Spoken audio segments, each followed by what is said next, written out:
नमस्कार किसान साथियों, आप सभी को एक बार फिर से नए वर्ष की हार्दिक शुभकामनाएं। उम्मीद करते हैं आपका आने वाला दिन काफ़ी अच्छा बीतेगा। आपकी परिवार, आपका फैमिली काफ़ी अच्छे से रहेंगे, खुशहाल रहेंगे और आपकी फसलें भी अच्छी रहेंगी। तो चलिए आज की वीडियो में हम जानेंगे कि जब हमारी गेहूं की फसल 50 से 60 दिन की हो जाती है तो 50 से 60 दिन की अवस्था में हमें क्या क्या देखभाल करना होता है, क्योंकि गेहूं की फसल की यह अवस्था भी बहुत महत्वपूर्ण मानी जाती है। तो इस समय क्या करना चाहिए, किन बातों का ध्यान देना चाहिए, हम क्या कर सकते हैं जिससे हमारे गेहूं में अच्छा उत्पादन हमें मिल सके, तो इन तमाम विषय पर चर्चा करेंगे। तो आज की पूरी वीडियो किसान साथियों देखिएगा, और कोई भी सवाल हो, कोई भी सुझाव हो तो आप कमेंट भी कर सकते हैं। तो चलिए ज़्यादा समय नहीं लेते हैं, वीडियो को स्टार्ट करते हैं। तो किसान भाइयों, आज की वीडियो में हम आपको 8 तरीके बताएंगे, 8 ऐसी बातें, महत्वपूर्ण बातें बताएंगे जो आपको अगर आप ध्यान में रखते हैं तो आप निश्चित ही अच्छा उत्पादन गेहूं की फसल में ले पाएंगे।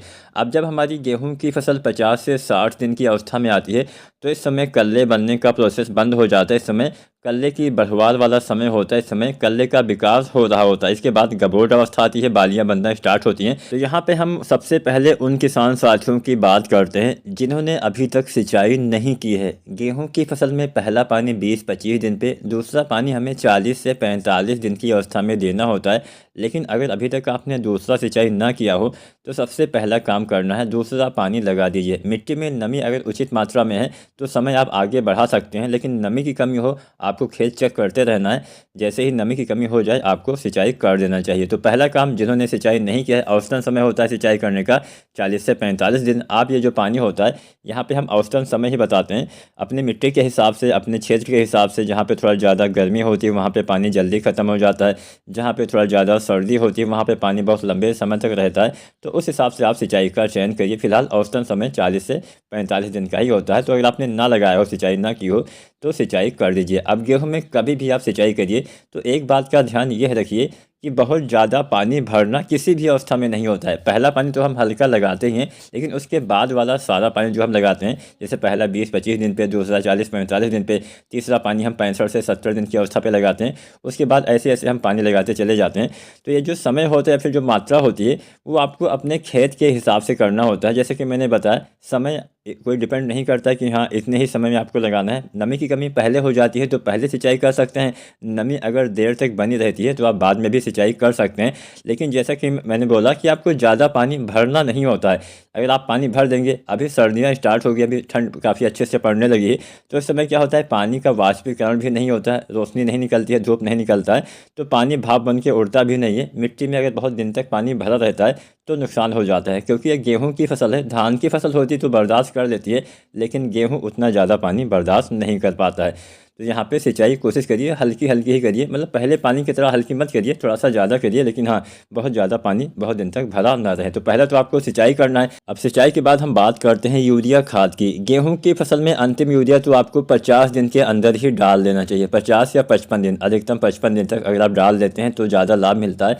जितना आप बाद में यूरिया डालते हैं, बहुत से किसान साथी यहाँ पे गलती ये भी करते हैं कि जब बालियाँ निकलने वाली होती है उस समय यूरिया डाल देते हैं। उस समय यूरिया का कोई काम नहीं होता है। उस समय यूरिया का काम होता है पौधे के वानस्पतिक विकास में सहायता करना, पौधे की बढ़वार, हरियाली, इन सब में मदद करना। अगर आप बालियाँ निकलते समय यूरिया डालते हैं तो वहाँ पे उसका कोई ज़्यादा काम होता तो है नहीं। अगर थोड़ा बहुत पीलापन हो तो अलग की बात है, अन्यथा आपको यूरिया डालना ही नहीं उस अवस्था में। आपको जितनी भी यूरिया डालनी होती है वो आपको 50 या 55 दिन के अंदर ही डाल देना होता है। इस समय ही पौधे का विकास होता है। यूरिया पौधे के विकास में बहुत अहम काम करता है। यूरिया में नाइट्रोजन होता है, तो नाइट्रोजन पौधे के विकास में अहम काम करता है। नाइट्रोजन से पौधे का वानस्पतिक विकास होता है। तो यहाँ पे यूरिया आपको, अंतिम यूरिया हम दूसरे पानी के बाद डालते हैं, तो वही 45, 50 या 55 दिन तक आपको अंतिम यूरिया 40 से 45 किलो प्रति एकड़ के हिसाब से आपको गेहूं में प्रयोग कर देना चाहिए। पहले पानी पे भी हम इतनी ही मात्रा में इस्तेमाल करते हैं। अब बात कर लेते हैं एक ऐसी खाद, अगर आपने न डाला हो तो आप पूर्ति कर सकते हैं, वो है पोटास। अगर आपने वैसे तो पोटास का इस्तेमाल बुआई के समय ही करना चाहिए, तो इसका ज़्यादा लाभ मिलता है। जितना देर से डालेंगे उतना कम लाभ मिलेगा। तो ना डाला हो तो आप 20-25 किलो पोटास चाहें तो इसका इस्तेमाल कर सकते हैं। एमओपी पोटास 60% वाला आप यूरिया खाद के साथ मिला के भी चाहें तो इस्तेमाल कर सकते हैं। अब मान लीजिए आपकी फसल अभी 50 दिन के अंदर की ही है, तो कुछ माइक्रो न्यूट्रिएंट्स आप डाल के भी अच्छी ग्रोथ आपके पौधे में ले सकते हैं। कई बार ऐसा होता है कि जब हमारी फसल 40, 50 या 55 दिन के आसपास की होती है तो इस अवस्था में थोड़ा बहुत पीलापन आ जाता है, कई बार माइक्रोन्यूट्रिएंट्स की कमी से भी अच्छी ग्रोथ नहीं हो पाती है। अगर आपके पतले कमज़ोर कल्ले आपको दिख रहे हैं, उनकी अच्छी बढ़वार नहीं हुई है, तो पौधे के कल्ले की अच्छी बढ़वार के लिए कुछ माइक्रोन्यूट्रिएंट्स, अगर आपके पौधे में पीलापन है तो आप डाल सकते हैं। अगर माइक्रोन्यूट्रिएंट्स की कमी से पीलापन है तो इस्तेमाल करेंगे तो अच्छा लाभ मिलेगा। तो यहाँ पे 3-4 चीज़ आप डाल सकते हैं। पहले तो आपको लेना है मैग्नीशियम सल्फेट 1 किलो, दूसरा चीज़ लेना है फेरस सल्फेट आधा किलो, तीसरा चीज़ लेना है मैग्नीज सल्फेट 250 ग्राम, चौथा चीज़ लेना है जिंक। आप कोई भी जिंक आप ले सकते हैं। अगर आप 33% वाला जिंक लेते हैं तो 700 ग्राम लीजिए। साथ में लीजिए आप 1 से 1.5 या 2 किलो दानेदार यूरिया। ये 5 चीज़ें आपको लेना है, अलग अलग घोल बनाना है और इसका अगर आप स्प्रे करते हैं, छिड़काव करते हैं तो अच्छा लाभ मिलेगा। इसका स्प्रे आपको कब करना है? अपने गेहूं की फसल में 20 दिन से लेके और 50 दिन की अवस्था तक अगर आप इसका इस्तेमाल करते हैं तो अच्छा लाभ मिलेगा। जितना जल्दी इस्तेमाल करेंगे उतना ज़्यादा लाभ मिलेगा। कई बार माइक्रोन्यूट्रिएंट्स की कमी की वजह से भी पौधे में अच्छी ग्रोथ नहीं हो पाती है। तो ये तो हो गया माइक्रोन्यूट्रिएंट्स, आपको पोटास यूरिया दूसरे पानी के बाद डाल देना है। अब इसके बाद में जब हमारी गेहूं की फसल गबोट अवस्था में चली जाती है, उस समय थोड़ा सा ज़्यादा आपको देखभाल करने की आवश्यकता पड़ती है, क्योंकि उस समय बालियों का निर्माण तने के अंदर होना स्टार्ट हो जाता है। तो उस अवस्था में जब गबोट अवस्था हम किसको बोलते हैं? जब हमारे पौधे के तने के अंदर बालियों का बनने का जो शुरुआती अवस्था होती है उसी को हम गबोट अवस्था बोलते हैं। उस अवस्था में आप जो कुछ भी डालते हैं वो सीधा सीधा बालियों के विकास में ही लगता है। तो पहली चीज़ तो आपको गबोट अवस्था में डालना होता है NPK 05234। अब ये जो गबोट अवस्था होती है ये वैरायटी के हिसाब से आगे पीछे चली जाती है। मान लीजिए कोई वैरायटी देर से तैयार होती है तो उसमें अवस्था देर में आएगी, कोई वैरायटी जल्दी तैयार होती है तो उसमें जल्दी आ जाती है। तो आपको अपने पौधे के तने देखने हैं। तने में जब थोड़ा सा मोटाई आने लगे, थोड़ा सा गोलाई आने लगे, कोई एक पौधा बीज से आप तोड़ के देखेंगे तो उसके अंदर आपको बालियाँ नज़र आए बहुत छोटी सी, तो समझ लीजिए गबोट अवस्था आ गई है। इस अवस्था में आपको पहली चीज़ इस्तेमाल करना है NPK 05234। लगभग सभी को पता है, कुछ मैं जानकारी आपको दे देता हूँ। इसमें 52% फास्फोरस, 34% पोटेशियम पाया जाता है। फास्फोरस यहाँ पे भोजन पहुँचाने का काम करेगा आपकी बालियों तक। अच्छे से जब भोजन पहुँचेगा तो बालियों का विकास अच्छे से होता है, बालियाँ स्वस्थ और हेल्दी निकलती है, दाने अच्छे आते हैं। तो 05234 में पोटेशियम भी होता है। पोटेशियम से तो फल फूल दाने बीज का विकास अच्छे से होता है, साथ में तने भी आपके पौधे के मजबूत होते हैं।